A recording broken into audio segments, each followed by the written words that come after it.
বাংলাদেশের এবারের স্কোর 100 মধ্যে 24, যেটি গতবারের তুলনায় স্কোর মানে স্পেসিফিক স্কোর হিসাবে 1 পয়েন্ট বেশি। গতবার 23 ছিল, 24 হিসেবে আমরা পেয়েছি। কিন্তু আমরা যদি স্কোরটাকে যেভাবে তালিকাটার মধ্যে হিসাব করা হয়, র্যাঙ্কিংটা দেখি নিচের দিক থেকে, তাহলে আমাদের অবস্থান 13তম, যেটি গত বছর ছিল 14তম, অর্থাৎ আমরা এক ধাপ নিচে নেমেছি। এর কারণটা হচ্ছে যে আমাদের এক ধাপ যে 1 পয়েন্ট যে স্কোর বেশি করেছি, সেটা হচ্ছে যে আমাদের জুলাই আন্দোলনের ইতিবাচক মূল্যায়ন। আন্দোলনটাকে তথ্যসূত্রগুলো মনে করেছে বাংলাদেশের পরিবর্তনের সুযোগ সৃষ্টি হয়েছে, অর্থাৎ তাদেরকে ভালো স্কোর দেওয়া যায়। ঠিক আছে, কারণ আন্দোলনটা চোরতন্ত্রের বিরুদ্ধে ছিল, যেটা দুর্নীতির মূল বিষয়, চূড়ান্ত রূপ। সেটাকে পরাজিত করা সম্ভব হয়েছিল সেই শক্তিকে তারা ইতিবাচক স্কোর দিয়েছে।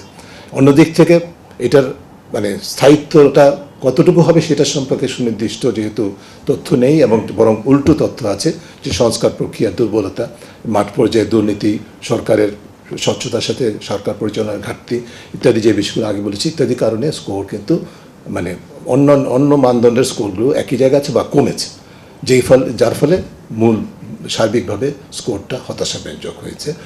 আমি রিপিট করছি, আমরা একটা সুযোগ হারানোর দৃষ্টান্ত স্থাপন করেছি। উই হ্যাভ লস্ট অপরচুনিটি, একটা এক্সাম্পল।